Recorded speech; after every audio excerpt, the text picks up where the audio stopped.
স্বপ্নটা আমাদের যেন ছোট না হয়, এটা হচ্ছে আমার একটা বড় কথা। সবচাইতে বড় স্বাধীনতা আমাদের দরকার হচ্ছে যে আমি আমার বিচারটা পাবো। ব্যক্তি পর্যায়ে স্বাধীনতা, পেশাগত পর্যায়ে স্বাধীনতা, রাষ্ট্রীয় পর্যায়ে স্বাধীনতা।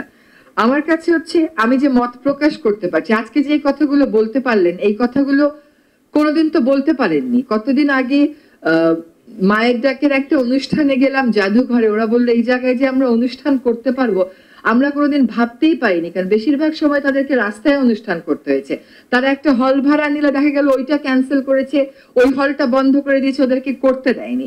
এখন আপনি দেখেন স্বপ্নটা আমাদের যেন ছোট না হয়, এটা হচ্ছে আমার একটা বড় কথা। অনেক দিন দলীয় শাসন, অপশাসন, ফ্যাসিবাদের মধ্যে থেকে থেকে কতগুলো জিনিসকে আমরা সমাজে নর্মস হিসাবে ধরে নিয়েছি, কিন্তু সেগুলো আসলে সমাজে নর্মস হতে পারে না। ওইখান থেকে নিজেদেরকে আমাদের বুঝাতে হবে যে আমরা আসলে সত্যিকার অর্থে একটি আদর্শ রাষ্ট্রের জন্য যাত্রা শুরু করতে চাই। একটা আদর্শ রাষ্ট্র পাওয়া 1.5 বছর, 1 বছর, 2 বছর, 6 মাসের ব্যাপার না, কিন্তু যাত্রাটা আমাদের জন্য দৃঢ়ভাবে শুরু হয়। আমরা মত প্রকাশের স্বাধীনতা যেমন চাই, আমরা চিন্তার স্বাধীনতাও তেমন চাই। সবচাইতে বড় স্বাধীনতা আমাদের দরকার হচ্ছে যে আমি আমার বিচারটা পাবো। কিন্তু আমরা শুধু বিচার মানে একটা অর্ডার বা একটা জাজমেন্ট, তা কিন্তু না। জাজমেন্ট আর অর্ডার কিন্তু বিচার না, এটার বাস্তবায়নটা বিচার। সময় মতো আপনি বিচার না পেলে, সময়ের 20 বছর পরে গিয়ে বিচার পেলে, 30 বছর পরে গিয়ে বিচার পেলে, সেটা আসলে আর কতটুকুন বিচার থাকে। কাজে আমরা এমন একটা সমাজ চাই যে সমাজে সময় মতন বিচারটা হবে।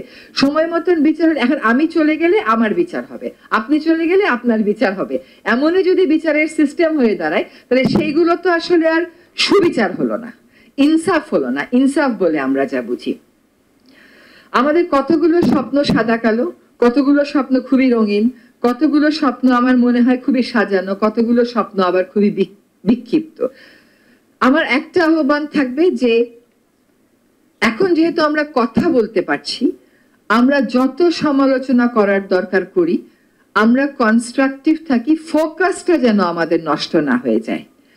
এই ফোকাসটা নষ্ট হয়ে গেলে, এবং ফোকাসটা জানি আমরা ঠিক মতন ডিফাইন করতে পারি যে আসলে আমরা কি চাই, কে সেটা কতটা গুরুত্বপূর্ণ, তার থেকে জরুরি হলো কে এবং কি পদ্ধতিতে।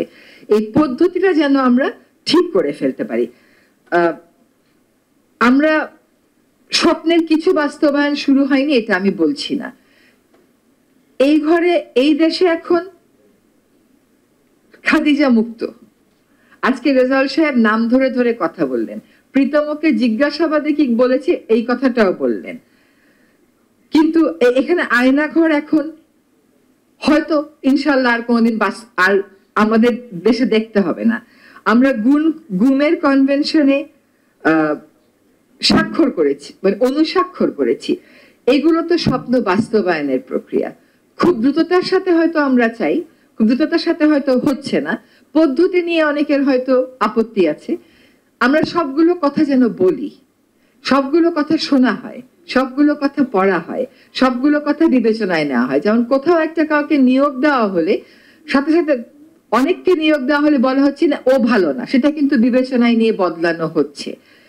আর স্বপ্নটা তো আমি দেখবো না বা সরকার দেখবে না, সকলে মিলে দেখতে হবে। যদি সকলে মিলে দেখতে হবে, যদি সরকারের সাথে যারা স্বপ্ন দেখে সকলের একটা সংযোগ স্থাপন খুবই জরুরি। কতগুলো সংস্কারের কথা হচ্ছে, বদির আলম সাহেব নিশ্চয়ই বলবেন। এই সংস্কার প্রক্রিয়াটা শুরু হয়েছে ওই স্বপ্নগুলোকে ধারণ করে। এখন সংস্কারের প্রস্তাবনা আসা মাত্রই সংস্কার হয়ে যাবে এটা মনে করার কোনো কারণ নেই। তারপরে আমরা কি করব, কি করতে হবে, কেমন করে রাজনৈতিক ঐক্যমত গড়তে হবে, এগুলো অনেক